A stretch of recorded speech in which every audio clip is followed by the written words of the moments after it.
Hey folks, and welcome back to Glenn and Adrian's Rock Talk. That's Adrian. And that's Glenn. And today we are going to return to Band-Maid with a brand new live video, a brand new official live video for the song Without Holding Back. And they just dropped, like yesterday as we do this, a new live video for it. So we are looking forward to checking that out. Always enjoy listening to Band-Maid. We are looking forward to finding out what the likely collaboration was between Band-Maid and The Warning that took place last year. As a matter of fact, they made a little surprise trip to Japan, didn't really publicize it that heavily, and we expect that it's probably going to show up on the new Warning album, since the previous collaboration ended up on the new Band-Maid album at the time. So that's my guess. I also understand they might be doing a show together in Mexico, hopefully more than one, but we shall see. I'm sure we're going to enjoy this. Adrian, do you have any thoughts ahead before we look at this? Well, you said this was an instrumental? Yeah. It's going to be interesting to hear this from Band-Maid. I'm psyched. Yeah. We have seen a few other instrumentals from them, and they're always great. They're always fantastic. I think the original idea was to give Psyche a break, in the concerts, but regardless, they came out well. So, all right, let's check this out. We'll discuss afterwards. All righty.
Well, that was a treat.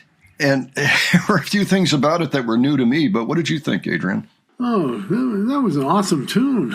I guess they answered our question about Psyche. She's on the keyboards. Yeah, as a matter of fact, I still think it was for vocal rest that they came up with these instrumentals, but that's the first time I've seen Psyche with a keyboard on stage. Yeah, I didn't actually hear her playing very much, but it sounded like an organ of some type that she was using. And this, I heard a little bit of,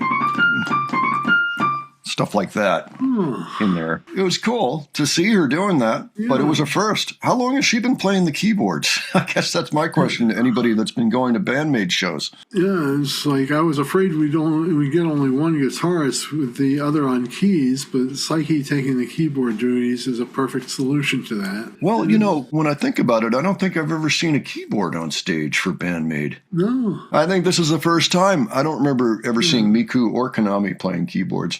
Love Bites, we see it with Miyako. Yeah. But we don't see it in Band-Maid, so that was new. That was a new thing. Presumably they had it back then, though, so I don't know if that was something new. I am seeing some of the comments in here saying, oh, gee, look, Psyche with the keyboard. Whoa. So maybe it has been a new thing. That's really interesting. Really interesting. So it's good to see. Kind of an expansion of their sound, potentially. I like it. Yeah, it did sound different, and it still sounded like Band-Maid, but it sounded different.